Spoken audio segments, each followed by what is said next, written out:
الحمد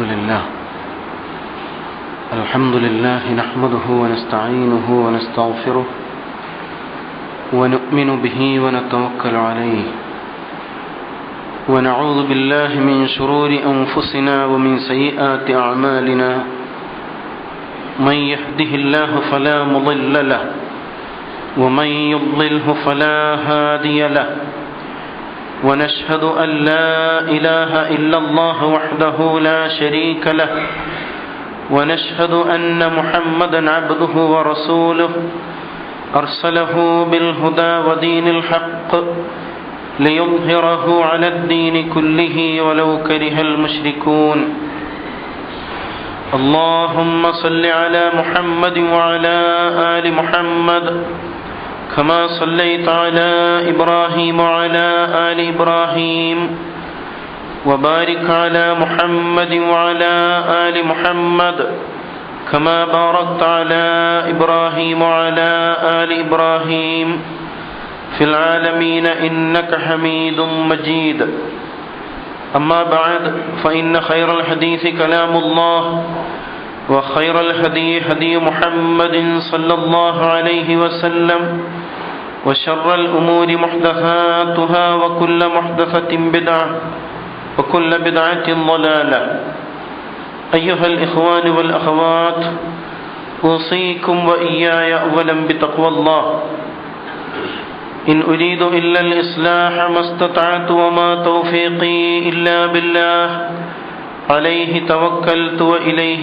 أنيب قال الله تعالى في القرآن المجيد أعوذ بالله من الشيطان الرجيم بسم الله الرحمن الرحيم فاستقم كما أمرت ومن تاب معك ولا تطغوا إنه بما تعملون بصير صدق الله. ആദരണീയരായ സഹോദരന്മാരെ, സഹോദരിമാരെ, പടച്ച തമ്പുരാൻ്റെ കൽപ്പനകൾ പാലിച്ചുകൊണ്ട് നമ്മുടെ വ്യക്തിജീവിതത്തിൽ, കുടുംബജീവിതത്തിൽ, സാമ്പത്തിക ജീവിതത്തിൽ, സാമൂഹിക നിലപാടുകളിൽ എല്ലാം യഥാർത്ഥ മുത്തഖികളായി ജീവിതം നയിക്കുവാൻ എന്നെയും നിങ്ങൾ ഓരോരുത്തരെയും ആദ്യമേ വസിയത്ത് ചെയ്യുകയാണ്, ഉപദേശിക്കുകയാണ്. തഖ്വാബോധം മാത്രമാണ് ജീവിത വിജയത്തിൻ്റെ മാർഗം. പടച്ച തമ്പുരാൻ അവൻ്റെ യഥാർത്ഥ മുത്തഖികളിൽ ഉൾപ്പെടുത്തി നമ്മെ അനുഗ്രഹിക്കുമാറാവട്ടെ.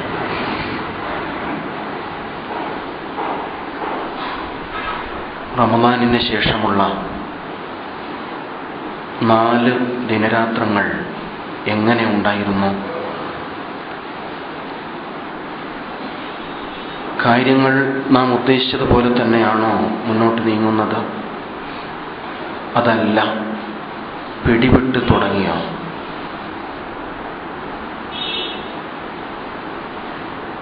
പടച്ച തമ്പുരാന്റെ മുമ്പിൽ ഒട്ടേറെ പ്രതിജ്ഞകൾ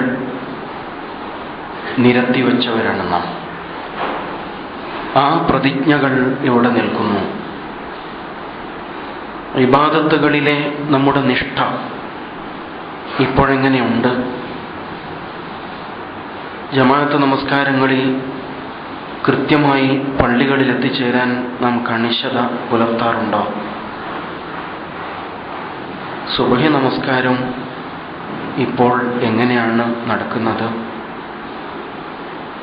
ഖുർആനുമായുള്ള നമ്മുടെ ബന്ധം എവിടെ നിൽക്കുന്നു? പഴയതുപോലെ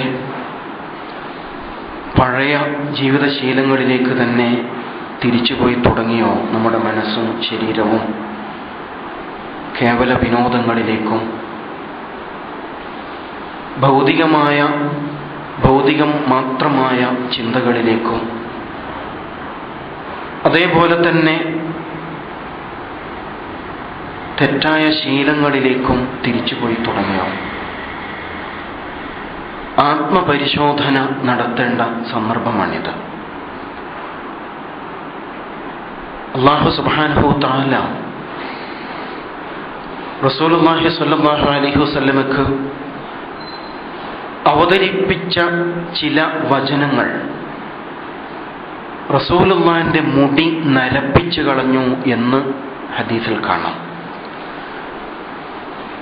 മക്കി കാലഘട്ടത്തിൽ സൂറത്ത് ഹൂദും അതിനെ തുടർന്നുള്ള അധ്യായങ്ങളും പ്രവാചകന്റെ ഉറ്റ തോഴനായിരുന്ന സിദ്ദീഖുൽ അക്ബർ റളിയല്ലാഹു അൻഹു ഒരിക്കൽ റസൂലുള്ളാഹിന്റെ തലമുടി നോക്കിയിട്ട് പറഞ്ഞു, അല്ലാഹുവിന്റെ റസൂലെ, എത്ര പെട്ടെന്നാണ് നരച്ചു തുടങ്ങിയത്.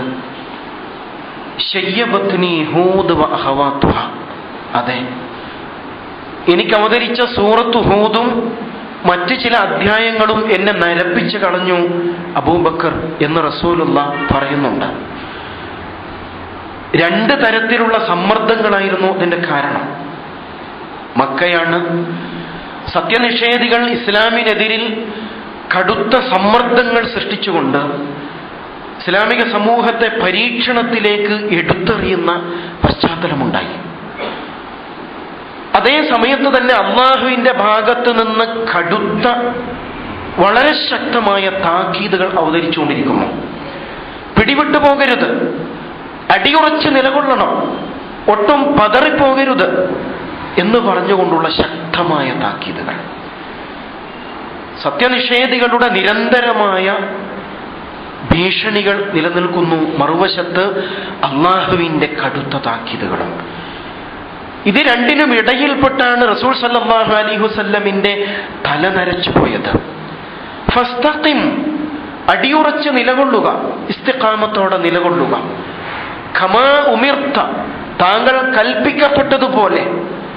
വമൻ താബ മഅക്, താങ്കളോടൊപ്പം തൗബ ചെയ്ത് അള്ളാഹുവിന്റെ മാർഗത്തിൽ എത്തിച്ചേർന്നവരും അതേ നിലപാട് സ്വീകരിക്കണം.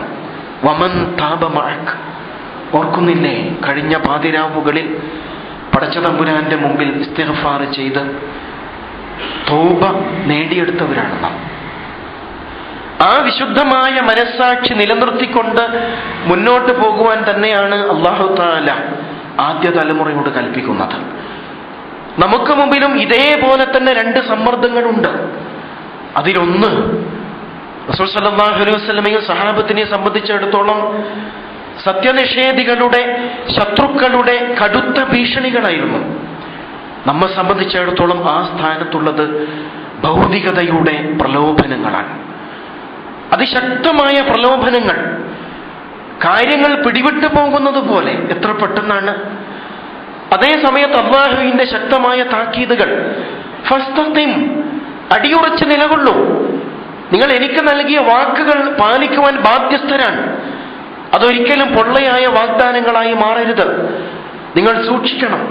വമൻ താബ മഅക്, താങ്കളും താങ്കളോടൊപ്പം തൗബ ചെയ്ത് എന്നിലേക്ക് മടങ്ങിയെത്തിയവരും എന്ന അല്ലാഹുവിന്റെ അതിശക്തമായ സമ്മർദ്ദം നമുക്ക് മുമ്പിലുമില്ലേ? ഭൗതികതയുടെ അതിപ്രസരവും പിടിവിട്ടു പോകരുത് എന്ന അല്ലാഹുവിന്റെ ശക്തമായ താക്കീതും. ഇത് രണ്ടും നമുക്ക് മുമ്പിൽ വളരെ ശക്തമായി ഉണ്ട്.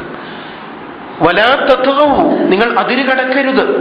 ഇന്നഹു ബിമാ തഅമലൂന ബസീർ, നിങ്ങൾ പ്രവർത്തിക്കുന്നതിനെ കുറിച്ച് സൂക്ഷ്മമായി കണ്ടുകൊണ്ടിരിക്കുന്നവനാണ് അല്ലാഹു തആല. ഈ താക്കീത് നമ്മുടെ മനസ്സിൽ തീർച്ചയായും അസ്വസ്ഥത സൃഷ്ടിച്ചുകൊണ്ടിരിക്കേണ്ടതുണ്ട്. റസൂൽ സല്ലല്ലാഹു അലൈഹി വസല്ലമിന്റെ മുമ്പിൽ ഒരാൾ വന്നുകൊണ്ട് ആവശ്യപ്പെട്ടു, അല്ലാഹുവിന്റെ റസൂലെ, എന്നെ അങ്ങയൊന്ന് ഉപദേശിക്കണം. ആ ഉപദേശം സമഗ്രമായിരിക്കണം, സമ്പൂർണമായിരിക്കണം.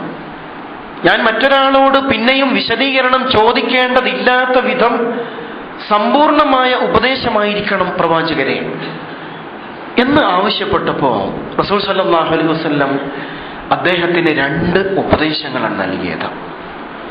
ഖുൽ, നീ പറയുക, നീ പ്രഖ്യാപിക്കുക, ആമന്തു ബില്ലാഹ്, ഞാൻ അല്ലാഹുവിൽ വിശ്വസിച്ചിരിക്കുന്നു എന്ന് നീ പ്രഖ്യാപിക്കുക.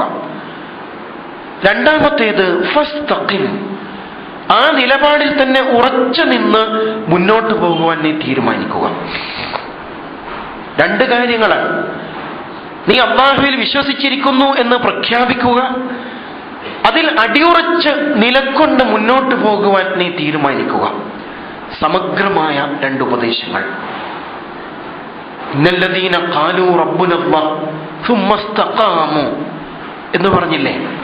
അല്ലാഹുവിന്റെ മലക്കുകളാൽ അനുഗ്രഹം പെയ്തിറങ്ങുന്ന വിഭാഗത്തിന്റെ സവിശേഷത ഞങ്ങളുടെ റബ്ബ് അല്ലാഹു ആകുന്നു എന്ന് പ്രഖ്യാപിക്കുകയും എന്നിട്ട് ഇസ്തിഖാമത്തോടെ അടിയുറച്ച് നിലകൊള്ളുകയും ചെയ്യുക. ഇത് വളരെ പ്രധാനമാണ്. കേവലമായ ഉപരിപ്ലവകരമായ ഒരാവേശത്തിന്റെ പേരിൽ റമദാനിനെ എങ്ങനെയെങ്കിലും എത്തിപ്പിടിക്കണം എന്ന് കരുതിയിട്ട് രാവും പകലും കഠിനാധ്വാനം ചെയ്തു. അത് കഴിഞ്ഞപ്പോൾ എല്ലാം കെട്ടഴിഞ്ഞു പോയി. അങ്ങനെയല്ല, ഇസ്തിഖാമത്ത് വളരെ പ്രധാനമാണ്. വിശ്വാസിയെ സംബന്ധിച്ചിടത്തോളം ജീവിതത്തിൽ ഉടനീളം അവനൊരു നിലപാടുണ്ടായിരിക്കേണ്ടതുണ്ട്. അതിനാണ് ഇസ്തിഖാമ എന്ന് പറയുക. ഖുർആൻ അത് തന്നെയാണ് ഇവിടെ ഉണർത്തുന്നതും. അതിനാൽ പ്രായോഗികമായ നമ്മുടെ ജീവിതത്തിൽ നാം പ്രയോഗവൽക്കരിക്കേണ്ടതും നമ്മുടെ മനസ്സിൽ നാം രൂപപ്പെടുത്തേണ്ട നിലപാടുകളുമായി ബന്ധപ്പെട്ട പ്രായോഗികമായ ചില നിർദ്ദേശങ്ങൾ നൽകുവാനാണ് ഇന്ന് പ്രത്യേകിച്ച് ഉദ്ദേശിക്കുന്നത്. പ്രായോഗികമായി എങ്ങനെയാണ് ഈ വരാനിരിക്കുന്ന 11 മാസങ്ങളെ നാം സമീപിക്കേണ്ടത്? ഇതൊറ്റ വാക്കിൽ പറഞ്ഞ് അവസാനിപ്പിക്കേണ്ട വിഷയമല്ല.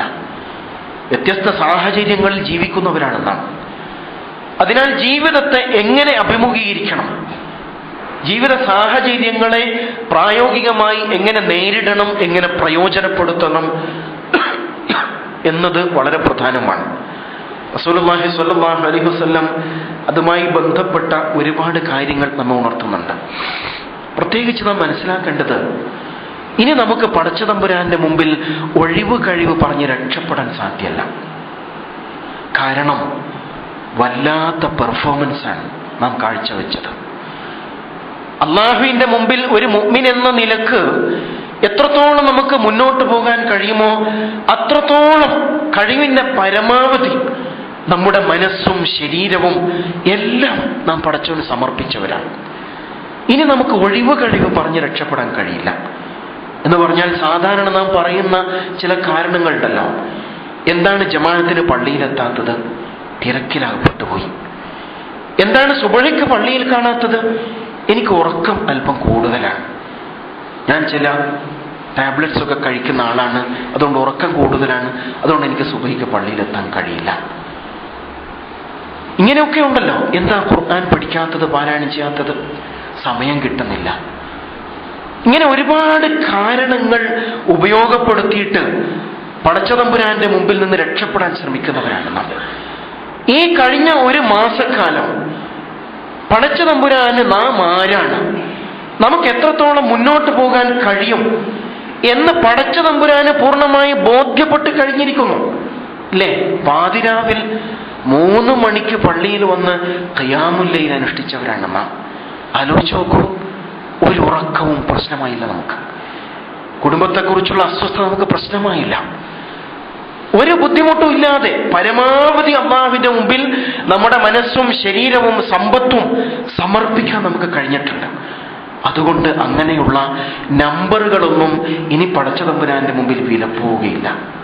ഇതാണ് പ്രത്യേകിച്ച് മനസ്സിലാക്കേണ്ടത്. നമുക്ക് കഴിയും. ആത്മാർത്ഥമായിട്ട് നിയ്യത്ത് ചെയ്താൽ നമുക്ക് ഏതറ്റം വരെ പോകാൻ സാധിക്കും എന്ന് പടച്ചതമ്പുരാനെ കഴിഞ്ഞ ദിനരാത്രങ്ങളിൽ നാം ബോധ്യപ്പെടുത്തി കഴിഞ്ഞിട്ടുണ്ട്. ഇതാണ് ഒന്നാമതായിട്ട് മനസ്സിലാക്കേണ്ടത്. അതുകൊണ്ട് പടച്ചവൻ അറിയാമല്ലോ, ഇത്രയൊക്കെ മതി, അള്ളാഹു എല്ലാം കാണുന്നവനല്ലേ, എല്ലാം അറിയുന്നവനല്ലേ എന്ന് കരുതിയിട്ട് സ്വയം സമാധാനിക്കാൻ ഇനി ശ്രമിക്കാൻ നമുക്ക് സാധ്യമല്ല. ഇതൊന്നാമതായി നാം മനസ്സിലാക്കണം. നമ്മുടെ മനസ്സാണ് പടച്ചതമ്പുരാൻ നന്നായി അറിയുന്നത് എന്നത് വളരെ പ്രധാനപ്പെട്ട വിഷയമാണ്. അതിനാൽ ഇത് മുൻനിർത്തിയിട്ടായിരിക്കണം നാം തീരുമാനങ്ങൾ എടുക്കുന്നത് എന്നത് വളരെ പ്രാധാന്യപൂർവ്വം നാം ഉൾക്കൊള്ളുക. പലപ്പോഴും അള്ളാഹുവിന്റെ മാർഗത്തിൽ മുന്നേറുന്ന മാർഗത്തിൽ നിന്ന് നമ്മെ തടഞ്ഞുകൊണ്ടിരിക്കുന്നത് നമ്മുടെ ശരീരമായിരിക്കും. ഈ ശരീരത്തെ തളച്ചിടാനാണ് കഴിഞ്ഞ ഒരു മാസക്കാലം നാം ശ്രമിച്ചത്. അത് വളരെ പ്രധാനപ്പെട്ട ഒരു കാര്യമാണ്. റസൂലുള്ളാഹി സ്വല്ലല്ലാഹു അലൈഹി വസല്ലം ശരീരത്തെയും ഈമാനിനെയും ബന്ധിപ്പിച്ചുകൊണ്ട് നമ്മെ ഉണർത്തുന്നു. ലാ യസ്തഖീമു ഈമാനു അബ്ദിൻ ഹത്താ യസ്തഖീമ ഖൽബുഹു. ഒരാളുടെ ഈമാൻ നേരെയാവുകയില്ല, അയാളുടെ ഹൃദയം, അയാളുടെ മനസ്സ് നേരെയാകുന്നത് വരെ. മനസ്സ് നേരെയാകുന്നത് വരെ ഈമാൻ നേരെയാവുകയില്ല. ഇത് വളരെ കൃത്യമായി നമുക്ക് മനസ്സിലാക്കാൻ കഴിയുന്ന ഒരു കാര്യമാണ്. അതോടൊപ്പം റസൂലുള്ളാഹി ചേർത്ത് പറയുന്നത് വലാ യസ്തഖീമു ഖൽബുഹു ഹത്താ യസ്തഖീമ ലിസാനുഹു. അവന്റെ മനസ്സ് നേരെയാവണമെങ്കിൽ അവന്റെ നാവ് നേരെയാവണം. നാവ് നേരെയാകാതെ മനസ്സ് നേരെയാവില്ല. മനസ്സ് നേരെയാവാതെ ഈമാൻ നേരെയാവുകയില്ല. ഇത് വളരെ പ്രധാനപ്പെട്ട ഒരു സൂത്രവാക്യമാണ്. നാവ് നേരെയാക്കുക എങ്കിലേ മനസ്സ് നേരെയാവുള്ളൂ. അങ്ങനെ മനസ്സ് നേരെയായാലേ ഈമാൻ നേരെയാവുകയുള്ളൂ എന്ന പ്രയോഗം വളരെ പ്രധാനമാണ്. അതേപോലെ തന്നെ ശരീരത്തെ മെരുക്കിയെടുത്ത് മുന്നോട്ട് പോവുക എന്നത് നാം വളരെ ജാഗ്രതയോടുകൂടി കാത്തു സൂക്ഷിക്കേണ്ട കാര്യമാണ്. നമ്മുടെ ശരീരം ഒരു അമാനത്താണ്. ഈ ശരീരം മുഖേന ഓരോ നിമിഷവും ഒന്നുകിൽ നന്മ അല്ലെങ്കിൽ തിന്മ നാം സമ്പാദിച്ചു കൂട്ടുന്നു. അല്ലാഹുവിന്റെ ഭവനത്തിൽ വെച്ച് നല്ല കാര്യം കാതുകൊണ്ട് കേൾക്കുമ്പോൾ നന്മ രേഖപ്പെടുത്തപ്പെടുന്നു. പുറത്തിറങ്ങിയിട്ട് അനാവശ്യം കേൾക്കുമ്പോൾ ഒരു തിന്മ രേഖപ്പെടുത്തപ്പെടുന്നു. ഇങ്ങനെ ഓരോ ദിവസവും പൂർണ്ണമാകുമ്പോഴേക്ക് ഒരുപാട് തിന്മകളും ഒരുപാട് നന്മകളും രേഖപ്പെടുത്തപ്പെടുന്നു. ഇതിലെത്ര നന്മ, എത്ര തിന്മ, എത്ര ലാഭം, എത്ര ഛേദം, ഇത് തിരിച്ചറിയൽ വളരെ പ്രധാനപ്പെട്ട ഒരു സംഗതിയാണ്. അവയവങ്ങൾ പ്രയോജനപ്പെടുത്തുന്നിടത്ത് വളരെ ജാഗ്രത ഉണ്ടായിരിക്കേണ്ടതുണ്ട് എന്നതാണ് ഏറ്റവും പ്രധാനപ്പെട്ട ഒരു സംഗതി. ജീവിതത്തിലേക്ക് കടക്കുമ്പോൾ, ആൾക്കൂട്ടത്തിലേക്ക് തിരിച്ചു ചെല്ലുമ്പോൾ, ജീവിതത്തിൻ്റെ ദിനചര്യകളുമായി ഇടപഴകുമ്പോൾ പിന്നെയും ഒട്ടേറെ കാര്യങ്ങൾ നാം മനസ്സിലാക്കേണ്ടതുണ്ടാവും. അതിൽ പ്രധാനപ്പെട്ടതാണ് നിസ്സാരമെന്ന് തോന്നുന്ന തിന്മകളെപ്പോലും വളരെ ഗൗരവത്തിൽ സമീപിക്കുക. നിസ്സാരമെന്ന് തോന്നുന്ന തിന്മകളെ വളരെ ഗൗരവത്തിൽ സമീപിക്കുക എന്നത് വളരെ പ്രധാനപ്പെട്ട ഒരു വിഷയമാണ്. പൊതുവെ ഉണ്ടല്ലോ, നാം പല കാര്യങ്ങളെയും വിലയിരുത്തുക എല്ലാവരും ഇങ്ങനെയല്ലേ എന്ന് കരുതിയിട്ട് വിലയിരുത്തുന്ന രീതിയുണ്ട്. അതേസമയം കഴിഞ്ഞ ഒരു മാസം നാം അങ്ങനെ ആയിരുന്നില്ല. എല്ലാവരെയും പോലെയല്ല, വേറിട്ട ഒരു ജീവിത രീതി സ്വീകരിച്ചവരാണ് നാം. അതിനാൽ നിസ്സാരമെന്ന് തോന്നുന്ന, സമൂഹത്തിൽ നിരന്തരം സംഭവിച്ചുകൊണ്ടിരിക്കുന്ന തിന്മകൾ ഞാൻ ചെയ്യാൻ പാടില്ല എന്ന തിരിച്ചറിവ് ഉണ്ടാവണം. തഹ്സബൂനഹു ഹയ്യിനൻ വഹുവ ഇൻദല്ലാഹി അദീം. സൂറത്തു നൂറിൽ ആയിഷ ബീവിയുമായി ബന്ധപ്പെട്ട് ഇസ്ലാമിക സമൂഹത്തിൽ തന്നെ പ്രചരിച്ച, കപടന്മാരുടെ കുതന്ത്രത്താൽ പ്രചരിച്ച ആ അപവാദ സംഭവമുണ്ടല്ലോ, ആ പശ്ചാത്തലത്തിൽ അല്ലാഹു തആല നടത്തിയ പ്രയോഗമാണിത്. തഹ്സബൂനഹു ഹയ്യിനൻ. അവരിതിനെ വളരെ നിസ്സാരമായി കരുതുന്നു. നിങ്ങൾ ഇതിനെ നിസ്സാരമായി കരുതിക്കളഞ്ഞു. വഹുവ ഇൻദല്ലാഹി അദീം. അല്ലാഹുവിങ്കിൽ ഇത് വളരെ ഗുരുതരമായ പാതകമാണ്. നിങ്ങളൊന്ന് ആലോചിച്ച് നോക്കൂ. ഉമ്മഹാത്തുൽ മുഅ്മിനീനിൽപ്പെട്ട ഒരാളെ കുറിച്ച് ഇങ്ങനെ ഒരു അപവാദ പ്രചരണം ഉണ്ടായപ്പോൾ നിങ്ങൾ എന്ത് നിലപാടാണ് സ്വീകരിച്ചത്? നിങ്ങൾ എന്തുകൊണ്ട് നിസ്സംഗരായിട്ട് നോക്കി നിന്നു? ഇത് ഗുരുതരമായ പ്രശ്നമാണ് എന്ന് അല്ലാഹു തആല എടുത്ത് പറയണ്ടായി. ഇതേപോലെ നമ്മുടെ സമൂഹത്തിൽ നടമാടിക്കൊണ്ടിരിക്കുന്ന ഒട്ടേറെ തിന്മകൾ റസൂൽ സല്ലല്ലാഹു അലൈഹി വസല്ലം ഒരിക്കൽ 3 ആളുകളെ കുറിച്ച് പറഞ്ഞു.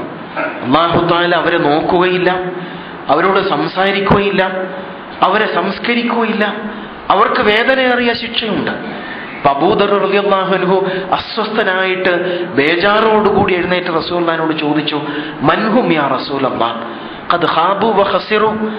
ആരാണ് റസൂലേ ഈ കൂട്ടർ? അങ്ങേയറ്റം നഷ്ടപ്പെട്ടു പോയ, ദുഃഖനിമിത്തം ഏറ്റുവാങ്ങേണ്ടി വരുന്ന നിർഭാഗ്യവാന്മാരാണല്ലോ അവർ എന്ന് പറഞ്ഞപ്പോൾ റസൂലുള്ളാഹി 3 ആളുകളെ എണ്ണി പറഞ്ഞു. ആരൊക്കെയാ 3 ആള്? ഗുരുതരമായ എന്ന് നമുക്ക് തോന്നുന്ന തരത്തിലുള്ള തിന്മകൾ ചെയ്തവരൊന്നും അല്ല ഇരിക്കാം.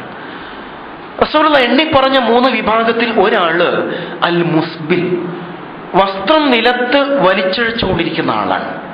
അതത്ര വലിയ കുറ്റമാണോ? ഇന്നത്തെ ഫാഷനും മോഡലും ഒക്കെ അങ്ങനെയല്ലേ? നമ്മുടെ മനസ്സ് അങ്ങനെയാണ് വിലയിരുത്താം. അതൊരു അപരിഷ്കൃതമായ ഒരു രീതി പോലെയാണ് വസ്ത്രം മുകളിലോട്ട് കയറ്റി കൊടുക്കുക എന്ന് പറയുന്നത്. റസൂലുള്ളാഹി പറഞ്ഞ ഒരാൾ അൽ മുസ്ബിൽ, വസ്ത്രം വലിച്ചെടുക്കുന്ന ആളാണ്. രണ്ടാമത്തേത് അൽ മന്നാൻ, കൊടുത്തത് എടുത്തു പറയുന്നവൻ. അതും ഇന്നത്തെ കാലത്ത് വലിയ സംഗതിയൊന്നുമല്ല. അതൊക്കെ ഇന്ന് സമൂഹത്തിൽ പരസ്യപ്പെടുത്തുന്ന കാര്യങ്ങളാണ്. മൂന്നാമത് പറഞ്ഞത് അൽ ബാഇഉ സിൽഅതഹു ബിൽ ഹൽഫിൽ കാദിബ്, കള്ളസത്യം ചെയ്തുകൊണ്ട് തന്റെ ചരക്ക് വിറ്റഴിക്കുന്ന കച്ചവടക്കാരൻ. സെയിൽസ്മാൻമാരെ നിർത്തിയിട്ട് വളരെ തന്മയത്വത്തോടുകൂടി കൃത്യമായ വാക്കുകളിൽ വിഷയങ്ങൾ അവതരിപ്പിച്ചിട്ട് കസ്റ്റമറെ എങ്ങനെ വീഴ്ത്താൻ കഴിയും എന്നതിൽ പ്രത്യേകം പരിശീലനം നൽകിയിട്ട് അങ്ങനെയുണ്ടല്ലോ, സെയിൽസ്മാനെ നിർത്താം. പക്ഷെ അത് കൃത്രിമമായിട്ട് തൻ്റെ ചരക്ക് വിറ്റഴിക്കാനുള്ള ഒരു രീതിയായിട്ട് അത് പൊതിക്കരുത്. അതിൻ്റെ ഗുണഗണങ്ങൾ പറയാം, പോരായ്മകളും പറയണം. ഉള്ളതുള്ളതുപോലെ പറഞ്ഞ് തൃപ്തിപ്പെട്ടെങ്കിൽ അദ്ദേഹം അത് സ്വീകരിക്കട്ടെ. ഇതിനപ്പുറം ഒരു നിലപാടിലേക്ക് പോകരുത്. അപ്പൊ ഈ 3 സംഗതികൾ പരിശോധിച്ച് നോക്കൂ. ഇന്ന് നമ്മുടെ സമൂഹത്തിൽ നടമാടിക്കൊണ്ടിരിക്കുന്ന 3 കാര്യങ്ങളാണ്. പക്ഷെ റസൂൽ സല്ലല്ലാഹു അലൈഹി വസല്ലം വളരെ ഗൗരവതരമായിട്ട് ഈ വിഷയത്തെക്കുറിച്ച് ഉണർത്തുകയുണ്ടായി. ഇയ്യാകും വമുഹ്ഖിറാത്തി ദുനൂബ്, നിസ്സാരമെന്ന് ഗണിക്കുന്ന തിന്മകൾ നിങ്ങൾ പ്രത്യേകം സൂക്ഷിക്കണം.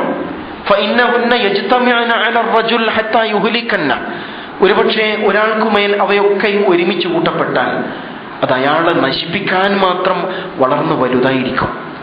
ചെറിയ ചെറിയ പാപങ്ങൾ, വാക്കിലെ തകരാറുകൾ, അങ്ങനെ ഉണ്ടല്ലോ, ചെറിയ ചെറിയ ദുശ്ശീലങ്ങൾ, ഇവ പെരുത്ത് ഒരുപക്ഷെ അവനെ നശിപ്പിക്കാൻ പാകത്തിൽ വളർന്നു വരാനിടയുണ്ട് എന്നാണ് റസൂൽ സല്ലല്ലാഹു അലൈഹി വസല്ലം ഈ നിലക്ക് അന്ന് ഉണർത്തുന്നത്. മറ്റൊരു സംഗതി, ഒരുപക്ഷെ തെറ്റിലേക്ക് നാം എത്തിച്ചേരാനിടയുള്ള സാഹചര്യങ്ങളിൽ നിന്ന് വിട്ടുനിൽക്കുക എന്നുള്ളതാണ്. നമ്മുടെ ചുറ്റുപാടിനെ കുറിച്ച് ആലോചിച്ച് നോക്കൂ. സത്യവും അസത്യവും കൂടിക്കലർന്ന കാലമാണിത്. വല്ലാത്ത അവസ്ഥയിൽ എത്ര വിവരമുണ്ടായാലും മനുഷ്യൻ അതിൽ ചെന്ന് പെട്ടുപോകുന്ന എല്ലാ സാധ്യതകളും ഇന്ന് നമുക്ക് മുമ്പിൽ തുറക്കപ്പെട്ടിരിക്കുന്നു. സംതൃപ്തിയോടുകൂടി ഒരു ഹോട്ടലിൽ കയറി ഭക്ഷണം കഴിക്കാൻ പറ്റുമോ? പലപ്പോഴും കഴിയില്ല. ഒറ്റപ്പെട്ട നമുക്ക് ബോധ്യമുള്ള ചിലയിടങ്ങളിൽ സാധിച്ചേക്കാം, പലപ്പോഴും അത് സാധ്യമാകാത്ത സാഹചര്യമാണ്. ഹലാലാണോ അല്ലയോ, എന്ത് നിലപാട് സ്വീകരിക്കണം? ഇങ്ങനെ തുടങ്ങിയിട്ട് നമ്മുടെ നിലപാടുകളിൽ നിരന്തരം സത്യവും അസത്യവും കൂടിച്ചേർന്ന സാഹചര്യം വല്ലാതെ അനുഭവപ്പെട്ടുകൊണ്ടിരിക്കുന്നു. വിദ്യാഭ്യാസ മേഖലകളിലും തൊഴിൽ മേഖലകളിലുമൊക്കെ പ്രകടമായിട്ട് നാം അത് അനുഭവിക്കുന്നു. നമ്മുടെ മക്കളൊക്കെ പഠിച്ചുകൊണ്ടിരിക്കുന്നതും നേടുന്ന തൊഴിലും അതിൻ്റെ രീതികളുമൊക്കെ പലപ്പോഴും ഹലാലാണോ ഹറാമാണോ എന്ന് തിരിച്ചറിയാൻ പോലും സാധ്യമല്ലാത്ത വിധത്തിലുള്ളതാണ് എന്ന് കാണാം. ഇവിടെ റസൂൽ സല്ലല്ലാഹു അലൈഹി വസല്ലം ഒരു നിലപാട് വ്യക്തമാക്കുന്നുണ്ട്. ഇന്നൽ ഹലാല ബയ്യിനുൻ വ ഇന്നൽ ഹറാമ ബയ്യിനുൻ, ഹറാമ് വ്യക്തമാണ്, ഹലാലും വ്യക്തമാണ്. വ ബൈനഹുമാ മുസ്തബിഹാത്ത്, എന്നാൽ അവ രണ്ടിനും ഇടയിൽ കൃത്യമായിട്ട് വ്യക്തമാകാത്ത ഒരു നേർരേഖയുണ്ട്. അത് നിങ്ങൾ പ്രത്യേകിച്ച് സൂക്ഷിക്കണം. കറാഇ ഹൗലൽ ഹിമ, ഒരു ബോർഡറിൽ, ഒരു അതിർത്തിയിൽ നിന്നുകൊണ്ട്, തൻ്റെ പറമ്പിന്റെ അതിർത്തിയിൽ നിന്നുകൊണ്ട്, വേലിക്കരികിൽ നിന്നുകൊണ്ട് തൻ്റെ മൃഗത്തെ മേച്ചുകൊണ്ടിരിക്കുന്ന ഒരു ഇടയന്റെ അവസ്ഥയാണത്. യൂശിക്കു അൻ യർതഅ ഫീഹി, ഏത് നിമിഷവും ഈ മൃഗം ഒന്ന് തലയിട്ട് വേലിക്കപ്പുറമുള്ളത് കടിക്കാൻ സാധ്യതയുണ്ട്. ഇത്തരത്തിലുള്ള സാഹചര്യത്തിൽ ഒരു വിശ്വാസി ഒരിക്കലും നിലകൊള്ളാൻ പാടില്ല. ഏത് നിമിഷവും തെറ്റിലേക്ക് വഴുതി വീഴാം. അത്തരം സാഹചര്യങ്ങളിൽ നിന്ന് ബോധപൂർവം വിട്ടുനിൽക്കണം എന്നാണ് റസൂൽ സല്ലല്ലാഹു അലൈഹി വസല്ലം ഇവിടെ ഉണർത്തുന്നത്. അതിനാൽ ബോർഡറിൽ നിന്നുകൊണ്ട്, അതിർത്തിയിൽ നിന്നുകൊണ്ട് കാര്യങ്ങൾ ചെയ്യുന്ന രീതി സ്വീകരിക്കരുത്. ബോർഡറിന്റെ ഇപ്പുറം സുരക്ഷിത മേഖലയിൽ മാത്രമേ നിലകൊള്ളാൻ പാടുള്ളൂ എന്നത് വളരെ പ്രധാനപ്പെട്ട ഒരു സംഗതിയായിട്ട് നാം മനസ്സിലാക്കേണ്ടതുണ്ട്. ഇത് വളരെ പ്രധാനമാണ്. ഇതേപോലെ തന്നെ നിസ്സാരമായ നന്മകൾ, നിസ്സാരമെന്ന് ഗണിക്കപ്പെടുന്ന നന്മകൾ, ആ നന്മകൾ കണ്ടെടുത്തുകൊണ്ട് പ്രയോജനപ്പെടുത്താനുള്ള സന്നദ്ധത ഉണ്ടാവുക വളരെ പ്രധാനമാണ്. അപ്പോൾ ആ ഒരു സുരക്ഷിത വലയം നമുക്ക് മുമ്പിൽ എപ്പോഴും ഉണ്ടാവും. ചില കാര്യങ്ങൾ എണ്ണി പറയുക മാത്രമാണ് ചെയ്യുന്നത്. മറ്റൊന്നാണ് സജ്ജനങ്ങളുമായുള്ള സഹവാസം. റസൂൽ സല്ലല്ലാഹു അലൈഹി വസല്ലം പ്രത്യേകം ഉണർത്തിയ ഒരു വിഷയമാണ്. അൽ മർഉ അലാ ദീനി ഖലീലിഹി ഫൽയൻദുർ ബിമൻ യുഖാലിൽ. ഓരോ മനുഷ്യനും തൻ്റെ കൂട്ടുകാരന്റെ ദീനിലായിരിക്കും. അതിനാൽ ആരുമായാണ് ഇടപഴകുന്നത് എന്നത് ഓരോ ആളും പ്രത്യേകം സൂക്ഷിച്ചു കൊള്ളട്ടെ. നമ്മുടെയൊക്കെ കൂട്ടുകെട്ടുകൾ, ബന്ധങ്ങൾ ഒന്ന് പരിശോധിച്ച് നോക്കോ, ഒന്ന് മനസ്സിലേക്ക് കൊണ്ടുവന്ന് നോക്കോ. ആരുമൊക്കെ ആയിട്ടാണ് നമ്മുടെ കൂട്ടുകെട്ട്? തകരാറൊന്നുമില്ലെങ്കിൽ അൽഹംദുലില്ലാ, നമ്മുടെ ജീവിത പശ്ചാത്തലവുമായി ബന്ധപ്പെട്ട് പലരുമായി നമുക്ക് ബന്ധങ്ങൾ ഉണ്ടാവും. അത് തിന്മയിലേക്ക് നയിക്കുന്നതാണെങ്കിൽ ഏതെങ്കിലും സാഹചര്യത്തിൽ നാം അതിൽ ചെന്ന് വീഴാൻ സാധ്യതയുണ്ടെങ്കിൽ ബോധപൂർവം അതിൽ നിന്ന് പിന്മാറേണ്ടതുണ്ട്. അത്തരത്തിലുള്ള കൂട്ടുകെട്ടുകൾ ഉപേക്ഷിക്കണം. കാരണം ഒരാൾ ബന്ധം സ്ഥാപിക്കുന്നത് അയാളുമായി ഏതോ അർത്ഥത്തിലൊരു ആകർഷണീയത ഉള്ളതുകൊണ്ടാണല്ലോ. അത് പലപ്പോഴും തെറ്റിലേക്ക് കൊണ്ടുപോകാൻ ഇടയുണ്ട്. അയാൾ മദ്യപാനിയാണ്, പലിശ ഇടപാട് നടത്തുന്നവനാണ്, ഏതോ അർത്ഥത്തിലുള്ള അധാർമികതകൾ ഉള്ളവനാണ്, പക്ഷെ എന്നോട് അയാൾ അങ്ങനെയൊന്നും പെരുമാറാറില്ല. ഇങ്ങനെ പറയുന്ന ഒരു രീതിയുണ്ട്. അത്തരം ബന്ധങ്ങൾ വേണമോ? ഇതൊക്കെ നേരത്തെ പറഞ്ഞ അതിർത്തിയിലാണ്. ഏത് നിമിഷവും ഒരുപക്ഷെ അയാൾ അത്തരത്തിലുള്ള തിന്മകൾ കാണിക്കുന്ന സദസ്സുകളിൽ നാം ചെന്നുപെടാം. നിർബന്ധിത സാഹചര്യങ്ങളിൽ ബോധപൂർവം അത്തരം സാഹചര്യങ്ങളിൽ നിന്ന് വിട്ടുനിൽക്കുവാൻ തീരുമാനമെടുക്കേണ്ടതുണ്ട് എന്നത് വളരെ പ്രധാനപ്പെട്ട സംഗതിയാണ്. ഇപ്പം നമുക്കിവിടെ നമ്മുടെ പള്ളിയുമായി ബന്ധപ്പെട്ട് കഴിഞ്ഞ ഒരു മാസക്കാലം നല്ല ഒരുപാട് കൂട്ടായ്മകൾ ഉണ്ടായിട്ടുണ്ട്. അല്ലാഹുവിന്റെ സ്വർഗം പ്രതീക്ഷിച്ചുകൊണ്ട് മനസ്സുകളെ ശുദ്ധീകരിക്കുവാൻ ബോധപൂർവം ശ്രമിച്ചുകൊണ്ടിരുന്ന, അങ്ങനെ വിശുദ്ധി പ്രാപിച്ച ഒട്ടേറെ മനസ്സുകൾ നമ്മുടെ കൂടെയില്ലേ? അവരുമായുള്ള ബന്ധം ഒന്ന് ശക്തിപ്പെടുത്താൻ ശ്രമിച്ചു നോക്കൂ. തീർച്ചയായും അത് സ്വർഗത്തിലേക്കുള്ള വഴിയായിരിക്കും. അതൊരിക്കലും നഷ്ടക്കച്ചവടമാവുകയില്ല. ഒരുപാട് മാർഗങ്ങൾ, ഒരുപാട് വഴികൾ പടച്ചതമ്പുരാൻ നമുക്ക് തുറന്നു തരും എന്ന് തന്നെയാണ് ഇതിൽ നാം പ്രത്യേകിച്ച് മനസ്സിലാക്കേണ്ടത്. ഇതിനൊക്കെ അടിസ്ഥാനപരമായി പിടിവള്ളിയായിട്ട് നമ്മുടെ കയ്യിലുണ്ടാവേണ്ടത് ഖുർആൻ തന്നെയാണ്. കഴിഞ്ഞ മാസം ഖുർആനിന്റെ മാസമായിരുന്നുവെങ്കിൽ റസൂൽ സല്ലല്ലാഹു അലൈഹി വസല്ലം മനസ്സുകളെ കുറിച്ച് പറഞ്ഞു, ഇന്നൽ ഖുലൂബ തസ്തഉ കമാ യസ്തഉൽ ഹദീദു ബിൽ മാ. മനസ്സുകൾ ഇരുമ്പ് വെള്ളം ഇറ്റ് വീണ് ഇരുമ്പ് ദ്രവിച്ചു പോകുന്ന പോലെ മനസ്സുകൾ ക്ലാവ് പുരളും. വമാ ജിലാഉഹാ യാ റസൂലല്ലാഹ്, അല്ലാഹുവിന്റെ റസൂലെ, എങ്ങനെയാണ് കറപുരണ്ട മനസ്സിനെ വീണ്ടും തെളിച്ചമുള്ളതാക്കി മാറ്റുക? തിലാവത്തുൽ ഖുർആൻ വദിക്റുൽ മൗത്ത്. റസൂലുള്ളാഹി രണ്ട് പരിഹാരം നിർദ്ദേശിച്ചു. ഖുർആനുമായുള്ള ബന്ധമാണ് ഒന്ന്, രണ്ടാമത്തേത് മരണചിന്തയാണ്. ഈ രണ്ട് കാര്യങ്ങൾ നിലനിർത്തേണ്ടതുണ്ട്. ഖുർആൻ പഠിക്കാനുള്ള അവസരം നമ്മുടെ മുമ്പിൽ ധാരാളമായി ഉണ്ട്. അവ പ്രയോജനപ്പെടുത്തിക്കൊണ്ട് മനസ്സിനെ കറപുരണ്ടു പോകുന്നതിൽ നിന്ന് തെളിച്ചമുള്ളതാക്കി മാറ്റുവാൻ നിരന്തരം ശ്രമിച്ചുകൊണ്ടിരിക്കണം എന്നാണ് അതിലൊന്ന്. രണ്ടാമത്തേത് മരണചിന്തയാണ്.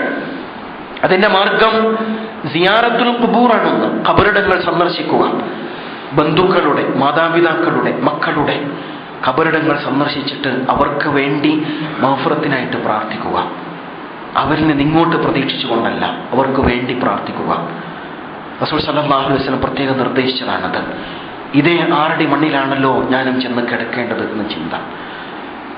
ഇതേപോലെ തന്നെ മയ്യത്ത് പരിപാലന പ്രവർത്തനങ്ങളിൽ ഏർപ്പെടുക. മയ്യത്ത് കുളിപ്പിക്കാം, കഫൻ ചെയ്യുക, അത് ചുമക്കുക, അതുപോലെ ഖബറിൽ ഇറക്കി വെക്കുക.